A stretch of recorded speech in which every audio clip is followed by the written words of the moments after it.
Olá, boa noite.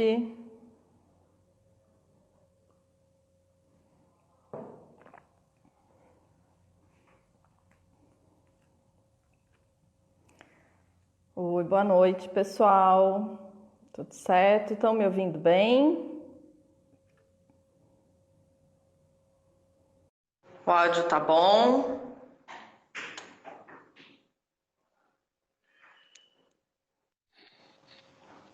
Olá, Mariana. Oi, boa noite, tudo bem?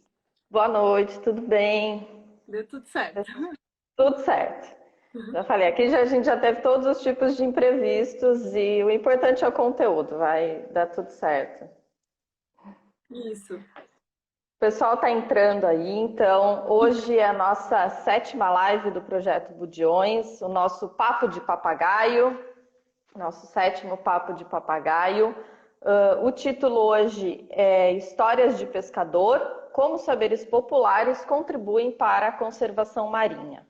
Lembrando que o pessoal pode já ir colocando as perguntas ao longo da live, a gente faz uma conversa ali de uns 40, 45 minutos, e aí ao final o pessoal vai escrevendo, eu estou anotando aqui para te passar as perguntas no final, tá bom? Certinho. E quem não conseguir assistir a live agora, né, pode ir divulgando para o pessoal aí que a live fica disponível aqui no IGTV do Projeto Budiões e depois também a gente coloca no nosso canal do YouTube lá, tá bom? E aí, Certo. Mariana, tudo certo? Tudo certo, tudo bem. Eu tô colocando o microfone aqui que eu acho que fica melhor para o meu som, para captar o meu som, né? Tá Aí agora fica melhor tranquilo. assim. Bom, Pronto. vou fazer então, enquanto o pessoal entra aí, já tem bastante gente, mas enquanto o pessoal está entrando ainda, eu vou fazer tua apresentação então, Mariana. Tá certo. Bom, a Mariana Bender, ela é bióloga, formada pela Universidade Federal de Santa Maria, no Rio Grande do Sul, possui o mestrado em Ecologia pela Universidade Federal de Santa Catarina e doutorado em Ecologia e Conservação pela Universidade Federal do Paraná, em cotutela com a Universidade da França.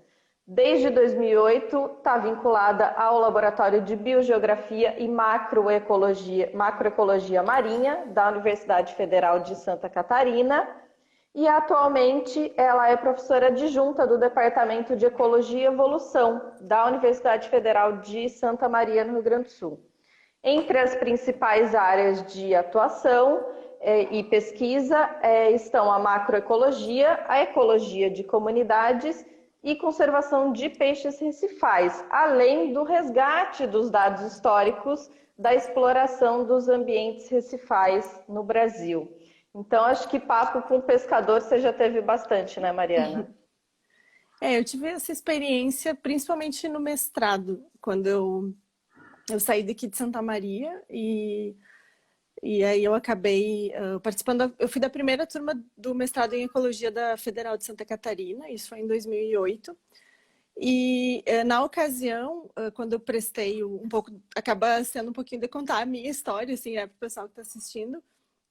Mas eu fui para a UFSC e eu tinha prestado seleção para trabalhar com o Sérgio Fletter, né, que é o professor do laboratório lá de macroecologia, biogeografia e macroecologia marinha da UFSC, e acabou que na seleção eram vários candidatos e eu acabei sendo orientada então pela Natália Hanazaki. E a Uhum. Natália Hanazaki, então, ela trabalha com etnobiologia, etnoecologia, e foi através da orientação da Natália que eu comecei a ter, então, contato com a etno, né, e nos seus mais diversos aspectos. Então, durante o mestrado, eu tive o privilégio, assim, de trabalhar tanto sob orientação do Sérgio, né, num laboratório em que eram desenvolvidos, e ainda são até hoje, né, trabalhos principalmente relacionados à ecologia e evolução, e ao mesmo tempo eu convivia com todos os alunos e com a Natália e o Nivaldo, né, o marido da Natália, que também trabalha com etno. E aí eu pude aprender e beber dessas duas fontes, assim, durante o mestrado. Então, daí que foi o meu contato com a etno, né? E aí a minha experiência principal com pescadores mesmo vem dessa fase do mestrado lá em 2008. Então, já faz um tempinho que eu não converso com pescador. Eu sinto falta um pouco do campo e da interação com esses atores, né? Mas foi nessa época que eu tive esse contato com a Etno e desde então eu tenho um pé na Etno e trabalho com isso já faz algum tempinho. Pois é, então eu também tenho um pé na Etno, mas foi durante o doutorado. Né? Durante o doutorado, eu trabalhei com o impacto do turismo nos golfinhos lá em Noronha e meu orientador, que foi o Alexandre Schiavetti, também é todo voltado para a Etno. Né? Li muitos dos trabalhos da Natália Hanazaki, li bastante o trabalho dela. E aí, então, eu também tenho esse pé, é um tema também que me agrada bastante, né? Não trabalho muito com isso, mas tive contato com esse tema e acho muito enriquecedor, né? Muito interessante. E, Natália, para a gente começar, então, a falar sobre os saberes, né, que essas populações tradicionais, como os pescadores, eles podem trazer para a gente, o termo científico que a gente utiliza para falar disso, desses saberes populares, é conhecimento ecológico local. Né? E o que é, então, se a gente for definir, o que é o conhecimento ecológico local? Assim, o conhecimento, ele pode ser, esse termo que a gente utiliza, conhecimento ecológico local, né?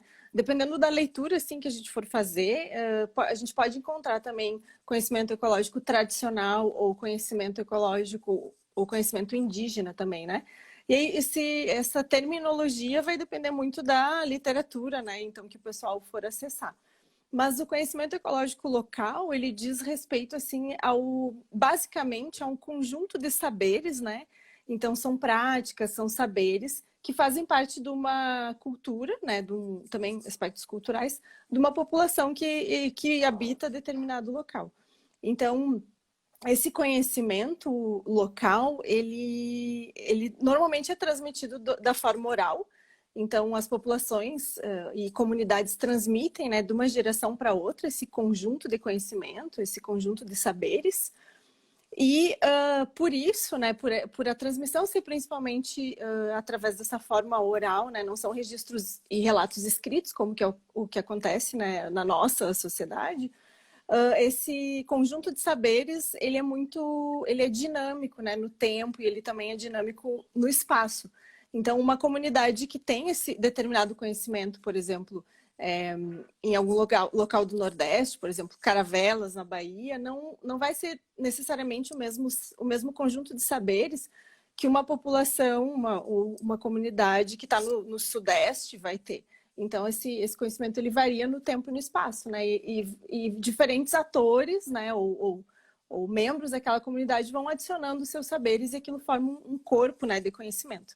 E ele diz respeito às mais variadas coisas, né? Então, indígenas vão ter determinados conhecimentos, caiçaras, outros conhecimentos, populações de pescadores, quilombolas, né? Então, tem esses conhecimentos locais e também tem os conhecimentos que são mais tradicionais, que daí estão vinculados a essas populações que têm tem esse conceito de tradicional, né? Basicamente é muito isso. legal. Sim, sim, é muito legal. E é legal porque é uma coisa que vem sendo construída. Às vezes, quando a gente pensa no tradicional, a gente pensa muito no passado, né? Mas é uma coisa que pode ser construída e continua sendo construída ao longo do tempo, né? Sim, sim. E Mariana, então você falou... Pode falar, eu estou só ajustando a câmera aqui para ficar melhor. Você falou na sua apresentação que foi durante o mestrado que você entrou em contato com essa área da etnobiologia, etnoecologia e as diversas etnos, né? E até a etnoictiologia, né? Isso. Tem gente que chama etnoictiologia. E como exatamente, qual foi a sua pesquisa nessa área? Bom, então quando eu até eu lembro, esse foi um caso bem curioso, assim, porque quando eu cheguei e tive acho que deu alguma coisinha aqui.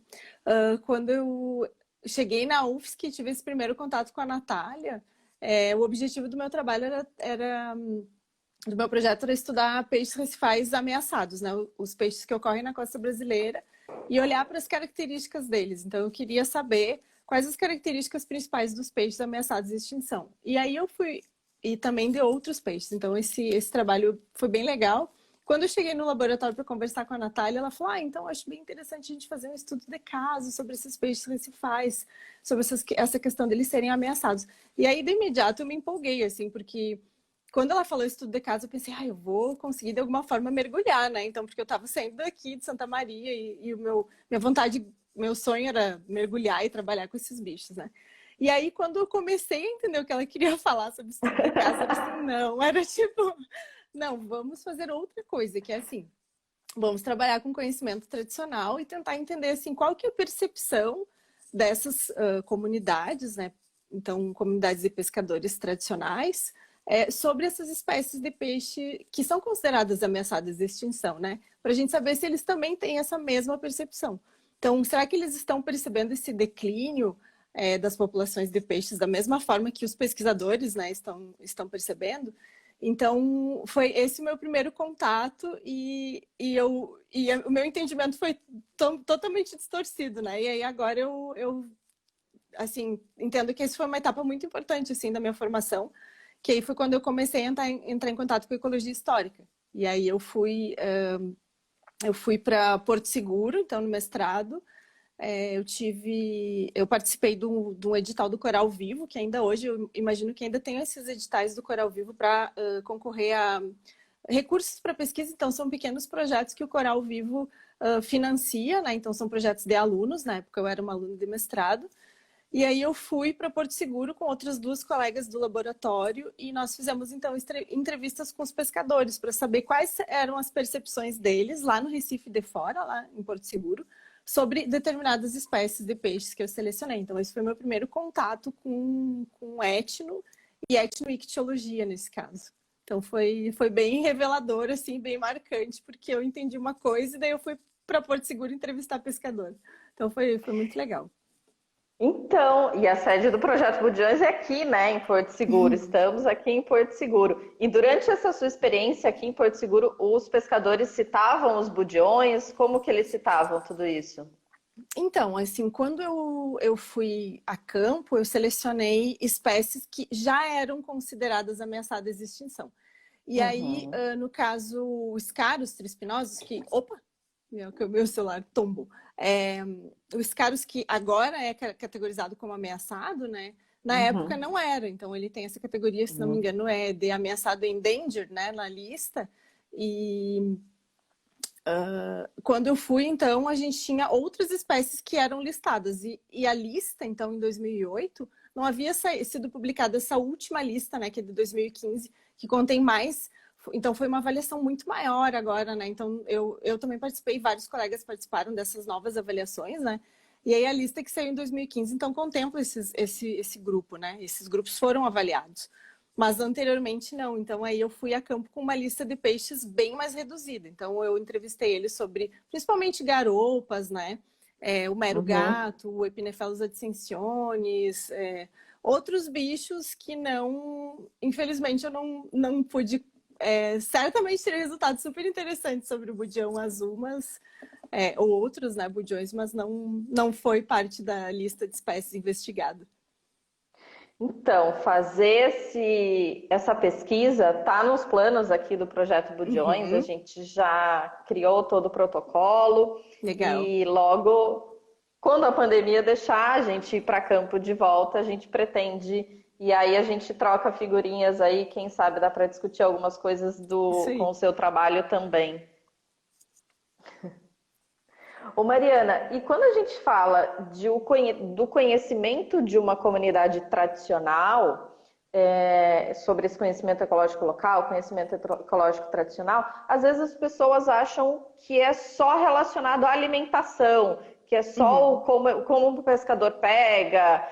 E não é só isso muitas vezes, não é só relacionado a algum recurso, alguma coisa, algum elemento natural que a pessoa, seja o pescador ou outro membro da comunidade, pega para utilizar realmente como um recurso. Existem muitos outros saberes que não só de utilização, né, direta ali como recurso. O que você conhece aí? Pode falar um pouco para a gente de que tipo de outros saberes a gente pode ter com essas Uhum. comunidades? Uhum. Então, assim, essas comunidades, né? Então, aqui a gente está falando principalmente de pescadores, eles vão vão acumular experiência, né, no dia a dia, principalmente daquelas espécies com as quais eles interagem. Então, assim, por que eles interagem com esses recursos no dia a dia? Então, que eles vão, dessa forma, eles vão acumulando experiências, né? Então, assim, os tipos de experiências que eles vão acumular são os mais variados. Então, e isso também vai depender da forma com que eles interagem com o mar, que é o nosso ambiente, né, de estudo que a gente está falando aqui. Então, assim, eles podem ter experiência sobre épocas reprodutivas, né? Quais as épocas que os peixes se reproduzem. No caso de espécies que fazem agregação reprodutiva, né? Como é o caso do mero, alguns outros epinefelídeos, né? E também tem tem lutianídeos que também fazem agregação. Então, eles conseguem reconhecer quando que esses animais fazem agregação, onde que eles se agregam. Então, existem estudos que revelam, né, que os pescadores detêm essa informação de locais de agregação reprodutiva, do que eles se alimentam. Então, os pescadores sabem quais são os recursos que os peixes utilizam, né? Esse come mais isso, esse come mais aquilo, né? Eles também sabem o hábito, né? O hábitat, no caso, né? Com qual ambiente que esses organismos normalmente estão associados. Esse aqui é um peixe de pedra, esse aqui é um peixe da lama, né? Que é um fundo mais lodoso. Esse é um peixe que a gente também encontra no mangue.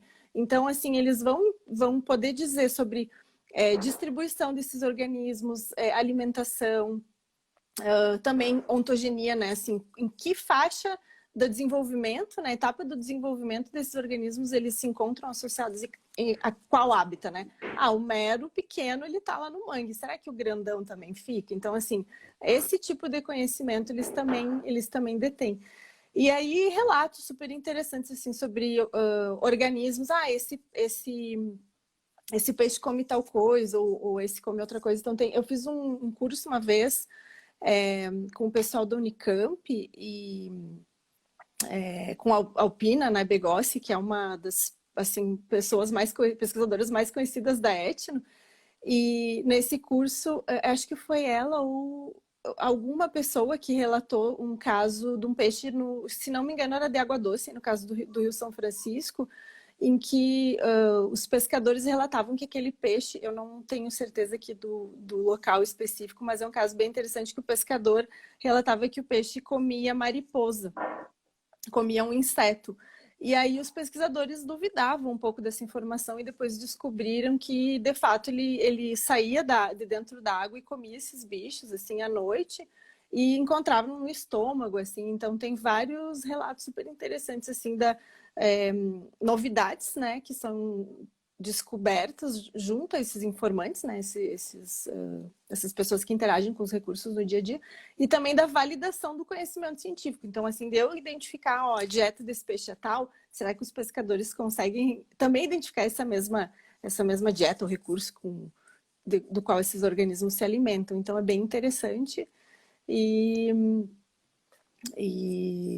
a gente pode colher esses tipos, mais variados tipos de informação, né? Então, acho que é um conhecimento super válido e eu sei que a gente vai falar sobre isso na sequência.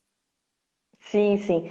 E é muito legal também, eu nunca trabalhei com pescador, né? Trabalhei com turista, não é um conhecimento tradicional, mas era um conhecimento que as pessoas traziam também. E nesse caso dos pescadores, acho que deve ser muito interessante, porque eles podem trazer não só conhecimentos dos peixes, mas também de vento, de mar, de várias outras coisas relacionadas. Às vezes entra um vento de uma direção específica e ele sabe que não pode pescar, esse tipo de coisa, né? São outros saberes que não só das espécies, né? Tem todos. Meu cachorro tá latindo aqui. Tem todos esses detalhes ainda, né? Sobre variação nas marés, variação nas correntes, quando que os organismos vão entrar numa determinada baía, né?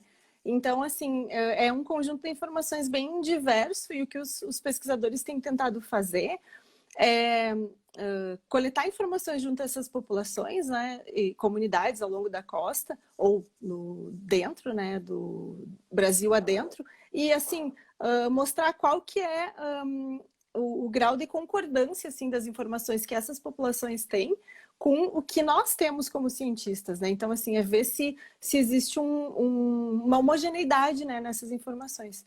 E aí é importante a gente falar, assim, que essa informação, né, ela é transmitida, né, de uma geração para outra, e a gente também vai falar sobre isso mais um pouquinho, acho que na sequência, mas que por ela ser transmitida de uma geração para outra, ela também está sujeita a ser transformada, né, de uma geração para outra. Então, assim, às vezes a informação que um pescador mais jovem, que interage há pouco tempo com esses recursos pesqueiros, a quantidade de informações que ele detém não é a mesma de um pescador mais experiente, né, uma pessoa mais experiente dentro daquela comunidade. Então, por isso a gente também tem conduzido esses estudos que tentam abordar as diferenças que existem na distribuição das informações entre as diferentes categorias de faixas etárias ou níveis de experiência, né, ou gerações, né, bem dizer. Então, tem essa questão também. Mas, sim, são os mais variados tipos de informação, né, inclusive sobre variáveis abióticas, né, então vai além do componente biótico, biológico, e chega nas variáveis abióticas também. E nem essa parte de usar esse conhecimento tradicional para pesquisas da área de biologia, de ciências, ela é meio recente, né? Teve um pouco desse contato que eu tive no doutorado, e toda essa área da etno, quem estudava, na verdade, populações tradicionais e o conhecimento das populações tradicionais eram os antropólogos, né? Uhum. Biólogo que está mais recentemente aí se metendo a conversar com as populações tradicionais. Era uma coisa muito feita por antropólogos, pelo pessoal de humanas, e que às vezes pesquisavam, às vezes nem essas relações que a gente tem no enfoque. Eles pesquisavam muito a questão de lendas e de histórias e desse tipo de coisa, né? Depois que o biólogo percebeu que isso podia trazer muita informação, porque a gente poderia usar também. E esse contato que você teve com a área da etnobiologia, com a área da etnoecologia, hoje em dia a gente já vê revistas especializadas, bastante trabalho publicado, a gente não tem relativamente muita dificuldade em publicar esses trabalhos. Mas você acha que ainda existe algum descrédito de alguns profissionais para esse tipo de informação que a gente coleta? Então, assim, fazendo esse paralelo, né, entre antropologia e a biologia, no caso, né, a minha experiência com a antropologia, meu contato, ele é muito pequeno, né? Então, assim, como eu sou bióloga e aí eu não sou só uma etnoecóloga, então eu nem me considero, assim, uma etnoecóloga verdadeira, assim. Eu tive experiência, né, um pouco na etnoecologia, mas não é a área principal, né, que eu desenvolvo atualmente, então eu desenvolvo mais ecologia histórica. Mas, então, um pouco contato que eu tive com a etno mesmo e com os pontos que relacionam etno com antropologia, né? Então, quanto a etno bebe da antropologia, eu sei, assim, que muitos estudos que são relacionados, assim, às comunidades tradicionais, que são da antropologia, eles são bem descritivos, né? Então, são descrições, são bem qualitativos, né? Tentam mostrar a relação entre as comunidades e a natureza, então, os elementos, né, da natureza. E também o funcionamento daquelas sociedades, mas pelo nosso lado dos ecólogos, então quando eu vejo os biólogos e os ecólogos entrando em cena, a gente tem uma tentativa bem maior de quantificar os estudos. Então, assim, a gente tenta incluir medidas, né? Então, formas de coletar esses dados que a gente possa utilizar quantificações, né? Então, métricas, talvez utilizar ferramentas quantitativas para mostrar a qualidade dessas informações e validar essas informações, né? Uhum. Então, eu não acredito que... Eu acho que não tem um descrédito, né? Mas existe... O trabalho tem que ser validado, né? Então, assim, se a gente puder mostrar através dessas ferramentas estatísticas a qualidade do dado, qual que é a validade desse dado, eu acho interessante. mas ao mesmo tempo trabalhos que são qualitativos, que descrevem o que ocorre nessas comunidades, que descrevem as informações, também são muito importantes, né? Então eu vejo assim que são complementares, né? Não são excludentes. E eu vejo que existe espaço para muitas coisas, né?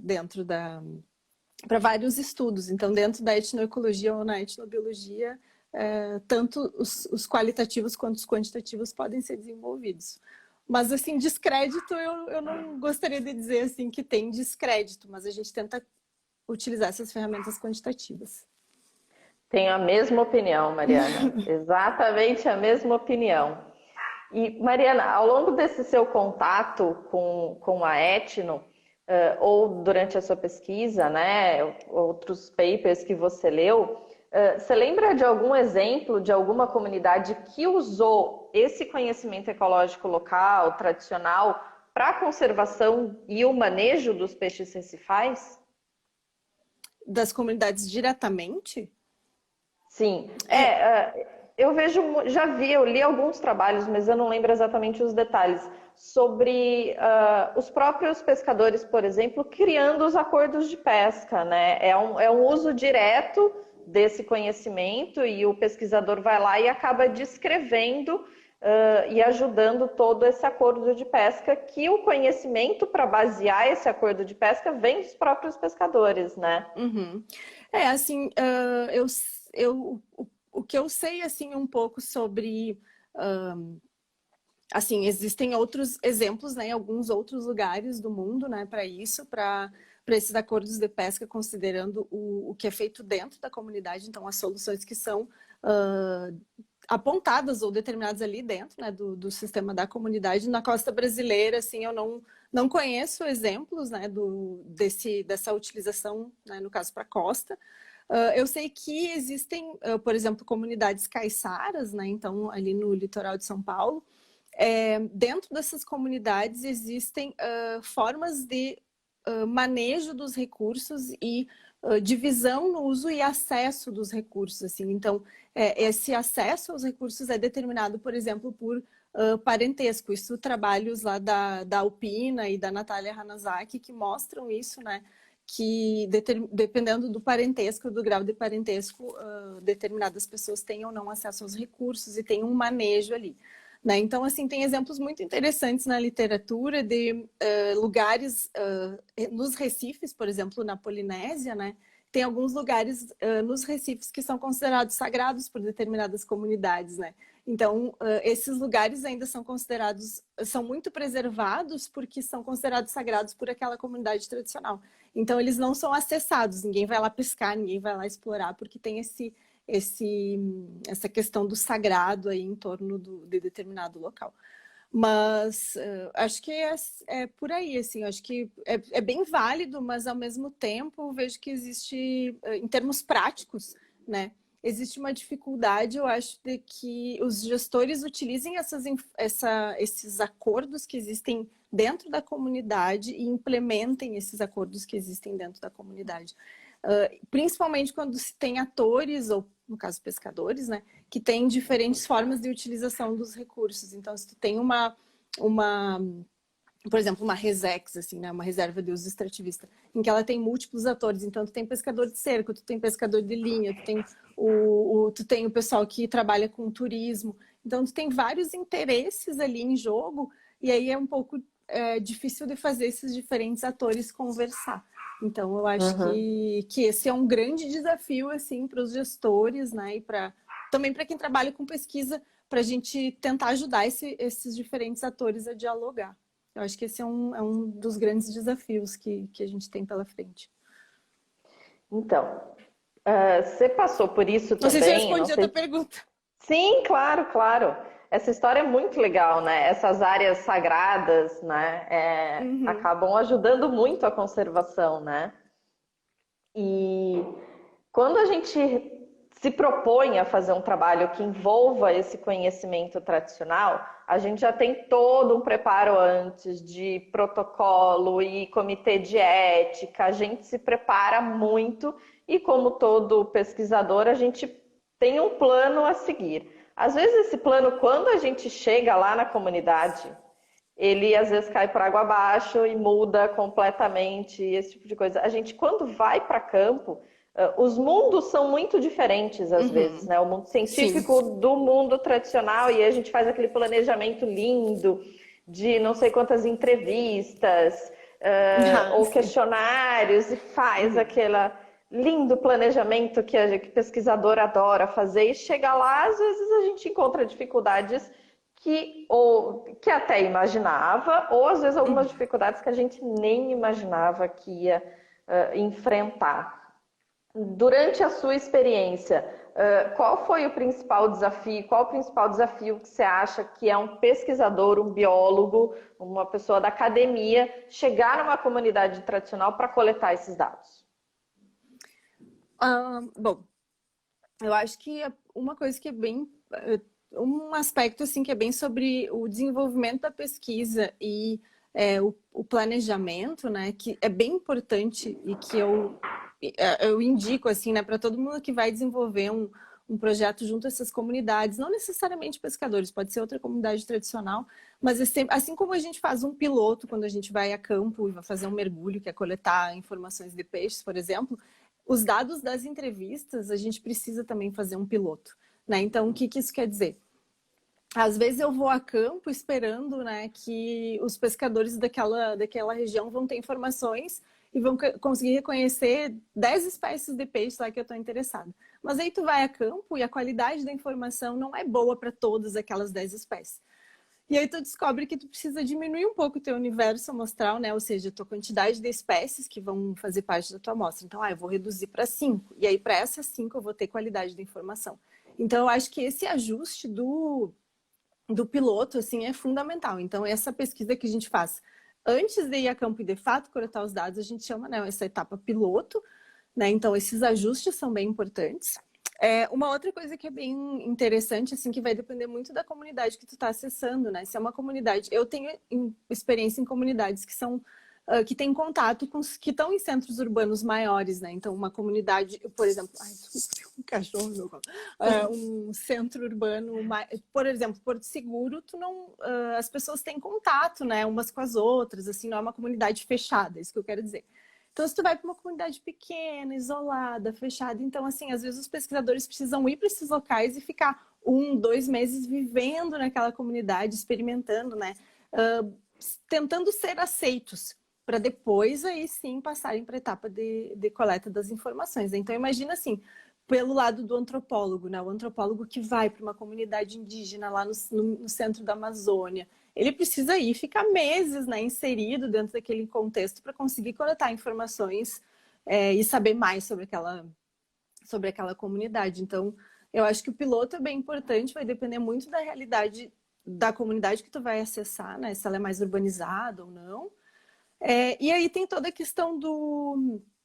Tu me interrompe se eu estou me alongando muito aqui, mas assim, uma outra questão interessante e que pode gerar frustração, né? Eu já me frustrei por isso e já tive umas alunas que foram a campo recentemente que encontraram isso. É assim, tu vai esperando uma informação e às vezes eles não vão ter aquele tipo de informação. Então, o nosso objetivo, o mais recente, era coletar informações sobre tubarões e mudanças na percepção dos da pesca dos tubarões ao longo do tempo. E essa informação a gente não conseguiu obter junto aos pescadores. Isso foi para Arraial do Cabo, né? Então, assim, aquela comunidade, naquelas faixas etárias, aqueles pescadores, eles não tinham o tipo de informação que a gente estava procurando.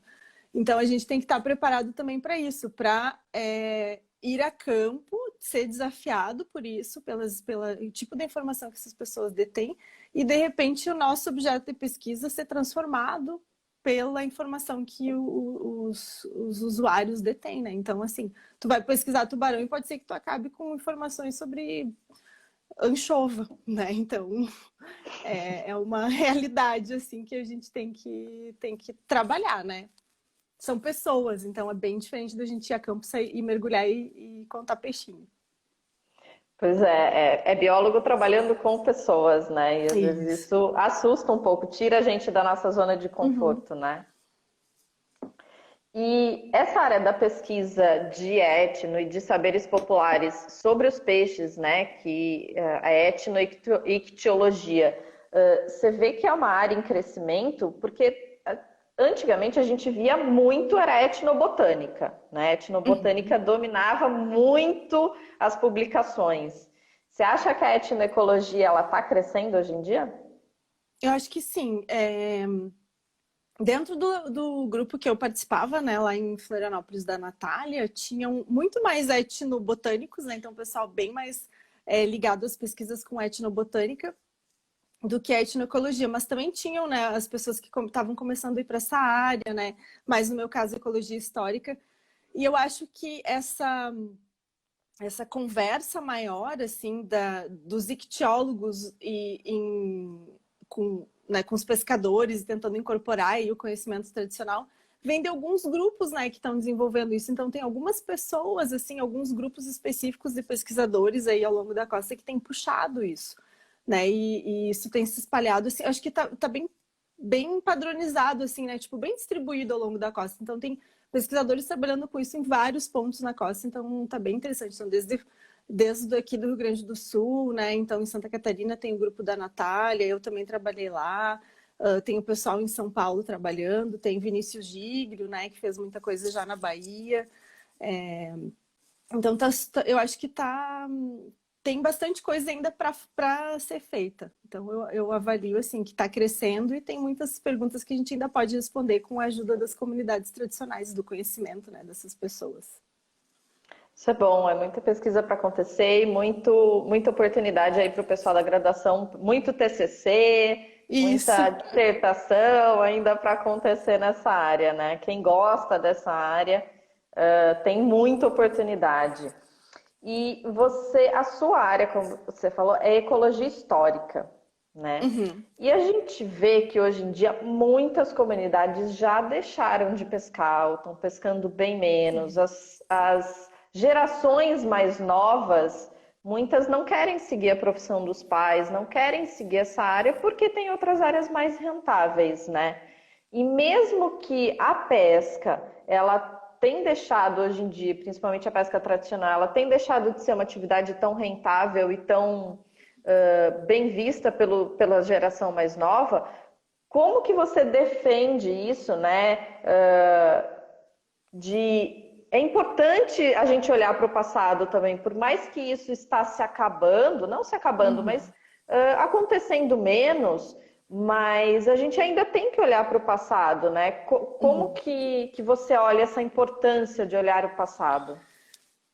Ai, então, eu digo que eu tenho trabalhado mais com ecologia histórica porque eu tenho tentado ir um pouco mais atrás no tempo, assim. Então, os trabalhos que a gente tem desenvolvido aqui, né, no meu grupo e em colaboração com outros pesquisadores também, eles têm se voltado um pouco para um tempo ainda anterior, né, às gerações que estão vivendo atualmente. Então, assim, quando a gente acessa os pescadores, né, então a informação dos pescadores, a gente vai ter aquelas faixas etárias das pessoas que estão vivendo. Então, assim, tu vai conseguir trabalhar talvez coletar informação com um pescador que tem 80, 90 anos e digamos que ele tenha 60 anos de experiência, né, porque eles começam a pescar muito jovens.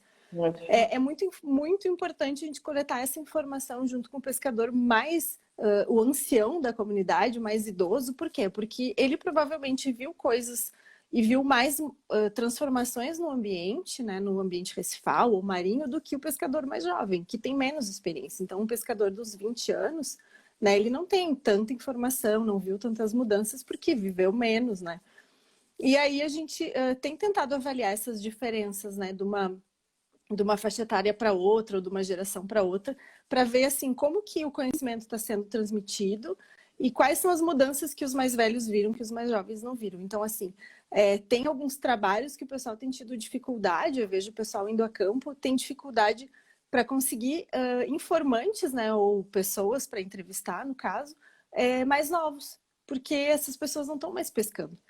E isso é completamente normal, porque eles estão numa comunidade na costa, existem outras coisas surgindo, tem pessoas, outros pescadores que eles estão estudando, eles querem frequentar cursos, né? Eles querem se profissionalizar em outras áreas e eles não são obrigados a manterem aquela tradição, né? Então, assim, tá diminuindo, tem diminuído a quantidade de informantes mais jovens, porque eles estão fazendo outras coisas, né? Que vão, além da pesca, muitos se envolvem com turismo, por exemplo, né?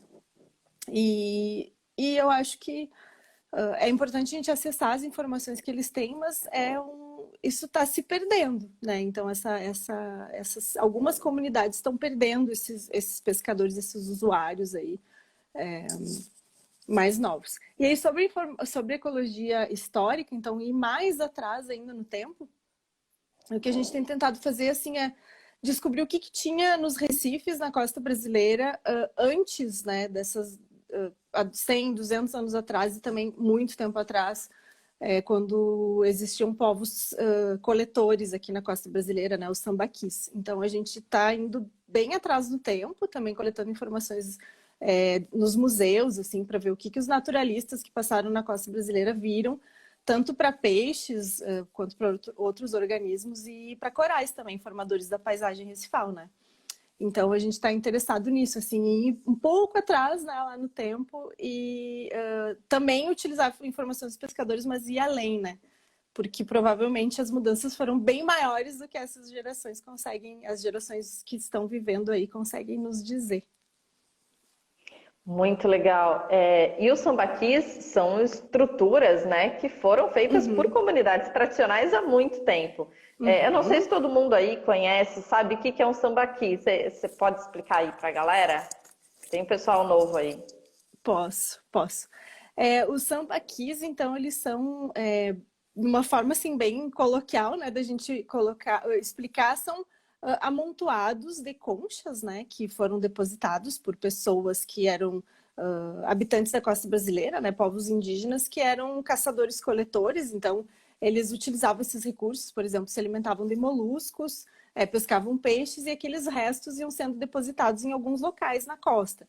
Então, tem alguns pontos na costa brasileira que tem esses depósitos que são amontoados de conchas, né, de muitos... aí vão atrás 7.000 anos, 6.000 anos atrás, e eles iam depositando essas camadas, e daí, acessando essa informação, é possível sabermos quais as espécies de moluscos que existiam, tubarões, né, elasmobrânquios, peixes ósseos, quais os recursos que eram mais explorados, menos explorados, né? Então, esse tipo de informação tá ali, arqueologia, zooarqueologia, né, assim chamada. E por que não utilizar essa informação para a gente ajustar a nossa informação sobre os recifes, né, a costa brasileira?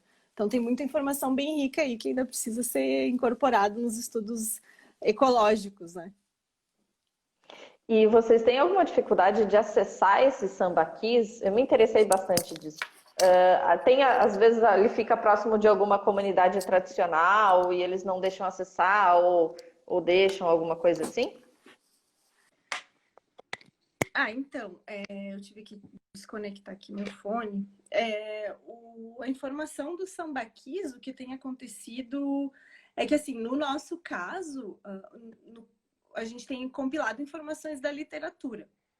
Então, são dados que já foram coletados, né, por outros pesquisadores em outros trabalhos, né, outras oportunidades, e a gente utiliza essas informações aí que já estão disponíveis, né? Então, são artigos já publicados, né, que estão aí disponíveis para a gente compilar. Os sambaquis existem em diferentes locais da costa brasileira, né? Então, Baía da Babitonga, em Santa Catarina, tem também muitos sambaquis na região ali do Arraial do Cabo, Rio de Janeiro, também tem no Maranhão. Então, tem vários lugares aí, eles estão ao longo da costa.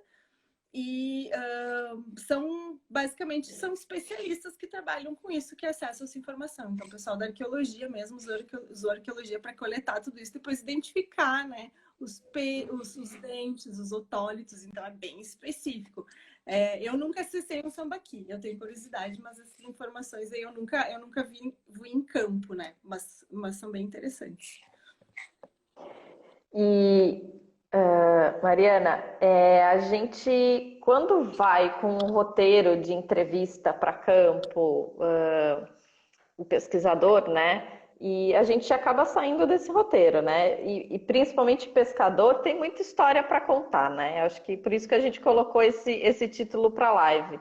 e às vezes muita história que não está ali naquele nosso roteiro e que às vezes nem tem a ver com o nosso tema de trabalho, né? Mas a gente fica ali naquele bate-papo porque realmente eles têm muita história para contar. Na experiência que você teve aqui Uhum. em Porto Seguro ou com alguma aluna sua, algum aluno, teve algum ensinamento que tenha a ver com peixe ou não tenha a ver com peixe, que seja um ensinamento de vida, alguma história que te marcou muito? Olha, assim, teve um pescador que entrevistei em. É muito legal quando a gente entrevista os pescadores bem antigos, assim, né? Que eles normalmente têm muita história para contar. Sobre o que a gente coleta em campo, assim, é bem interessante porque no meu caso, assim, no caso do que a gente tem desenvolvido, a gente precisa de informações, assim, que são sobre tempo, né? Então, assim, eu preciso que a pessoa entrevistada me dê alguma referência no tempo. Ah, quando que tu capturou o maior tubarão dessa espécie? Né? O maior budião azul que tu já capturou na vida, quando que foi? Então, vocês provavelmente vão fazer essa pergunta aí pro pessoal da região.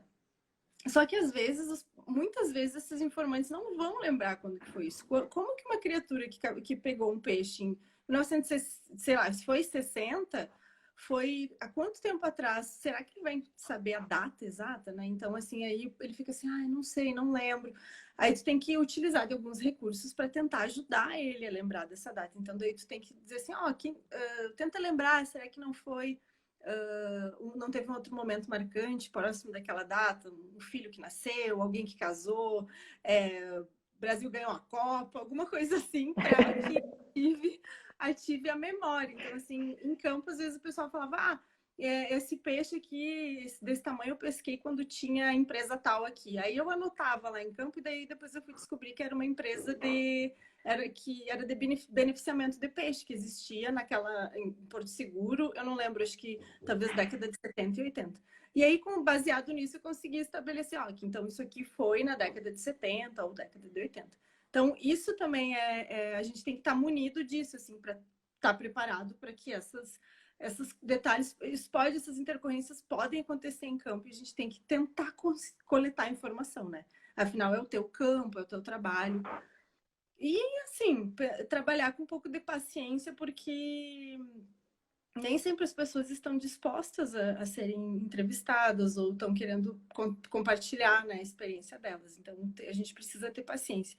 E aí teve um pescador que falou para mim uma vez em Porto Seguro que ele pescava há muito tempo, assim, e aí ele disse assim para mim, a pescaria, minha filha, é a arte da paciência. E aí eu achei aquilo, o jeito que ele falou, assim, né, é o jogo da paciência, ele falou. E aí eu achei aquilo foi bem bonito, assim, porque foi dentro de um contexto, assim, né, de ir a campo e tentar entender, assim, as experiências, as vivências daquelas pessoas. E eu achei foi uma frase, assim, só, mas que me deixou, marcou até hoje, assim, que eu nunca esqueci o que ele falou. Também pela figura, assim, dele, que era bem caricata, né? Então, acho que essa foi a experiência, assim, o Porto Seguro foi muito legal, porque foi meu primeiro campo com os pescadores, e eu fui, assim, super empolgada, né? Nossa, vou a campo, vou para Bahia, e eu peguei 2 semanas de chuva, que não parava de Tá. chover o tempo todo em Porto Seguro, e eu, assim, nossa, eu achei que eu ia, né, passar um calor, assim, fiquei com frio, e peguei muita chuva, mas foi uma experiência, assim, maravilhosa, né? Aprendi muito. Aqui tem chovido, nessa época aqui tem chovido bastante. E você falou muito disso da paciência, né? E que às vezes as pessoas não estão dispostas, ou não realmente não estão dispostas, ou naquele momento ela não está disposta. Você teve negação, assim, falar, não, eu não quero participar da sua pesquisa e alguma situação assim mais desagradável? A gente também fez esse campo com os mesmos objetivos em Florianópolis, em Santa Catarina, né? E aí, em Florianópolis, eu tive algumas recusas, algumas negativas, porque ali já haviam sido feitos outros estudos de outros pesquisadores, e aí eles diziam, não, eu não quero informar, porque assim, eles tinham a impressão de que se a gente fosse coletar essas informações, que essas informações seriam utilizadas para estabelecer, por exemplo, defeso, ou época que eles não poderiam capturar, ou proibir espécies de serem capturadas, né? Então, nesse sentido, aí eu tive algumas recusas e aí a gente, né, tenta explicar e se não der certo, às vezes é melhor não insistir, né? E também tem um aspecto assim que é um pouco delicado pelo no caso em Florianópolis eu fui a campo acompanhada por outros dois colegas, né, homens, assim. Então, dependendo da comunidade, infelizmente isso ainda existe, ainda é uma realidade, né? Uhum. A campo mulheres, né? Somente mulheres e fazia as entrevistas com a maior parte dos entrevistados homens. Então, no caso em Florianópolis, eu fui acompanhado por dois colegas, né? E em Porto Seguro foram duas outras colegas, mas a gente foi a campo junto com um, um moço que trabalhava no Coral Vivo na época, o Sandro. E aí ele nos acompanhou em todas as etapas de campo, assim, para nos ajudar, né? E fazer a gente, assim, apresentar os informantes. Então foi mais tranquilo pela presença dele. Mas se nós estivéssemos sozinhas, eu não sei como é que teria sido em algumas comunidades, né? Infelizmente ainda tem isso para homens e mulheres pesquisadores. Tem. A gente tem que saber um pouco lidar com isso e saber que vai encontrar, né, esse tipo de desafio também. Mariana, eu estava rolando aqui e eu provavelmente perdi alguma pergunta, mas depois qualquer coisa eu te passo e a gente responde de alguma outra forma. Tá Mas bom. eu queria agradecer, a gente já está acabando aí nosso tempo, e eu queria agradecer a sua participação aqui, trazer essa coisa nova que muita gente não conhece, a utilização desses saberes populares para a ciência. Foi um papo muito gostoso, passou rápido, a gente nem percebeu. Agora que eu olhei no relógio aqui, vi que o negócio Foi está rápido acabando, mesmo. daqui a pouco o Instagram derruba a gente. Então eu queria agradecer. Eu que Assim que a gente tiver aí resultados do projeto Budiões, a gente compartilha contigo, que eu acho que vai ser bem legal. A gente espera ter bastante informação legal, esse tipo de coisa, e que nos ajude também na conservação dos budiões, já que estão bem ameaçados, né? Mas é bem isso mesmo, é entender e saber o que eles sabem, compartilhar o conhecimento deles com a gente e o nosso com eles, né? É Uhum. muito um compartilhamento. Obrigado, então, pela participação. Obrigada. Obrigado todo mundo aí. Eu agradeço o convite e eu queria me colocar à disposição se alguém que assistiu tem alguma dúvida ou quiser conversar, pode me mandar uma mensagem ou deixar uma mensagem aqui, né? Ou no meu Instagram do laboratório que é marine.lab, tá? Também o pessoal pode chegar lá e perguntar qualquer coisa que a gente tenta responder para vocês, tá? É isso, então, muito obrigada pelo convite, É adorei. isso. Ó, deixa eu já fazer a propaganda da próxima live. Semana que vem também, na quarta-feira, 7 horas, a gente vai ter o nosso próximo Papo de Papagaio. E vai ser com a professora Beatriz Padovani. Vamos falar sobre áreas marinhas protegidas. E só que aí na semana que vem não sou eu que vou estar aqui. A gente vai mudar e apresentar uma outro pesquisador do projeto para que vocês comecem, o pessoal que está assistindo, para que vocês comecem a conhecer mais pessoas do projeto, né? Que vocês conheçam o cardume. A gente está quase se chamando de cardume já. Então, para que conheçam outras pessoas do projeto, a gente vai ter o professor João Feitosa aqui entrevistando e batendo esse papo com a professora Beatriz Padovani. Tá bom? Pessoal, muito obrigado pela presença. Até mais. E daqui a pouquinho já está disponível no IGTV e depois no nosso canal do YouTube. Mariana, boa noite, Tá então.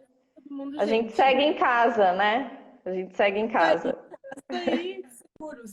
Um Seguros, beijo. seguros. Tchau, gente. Boa noite. Até mais.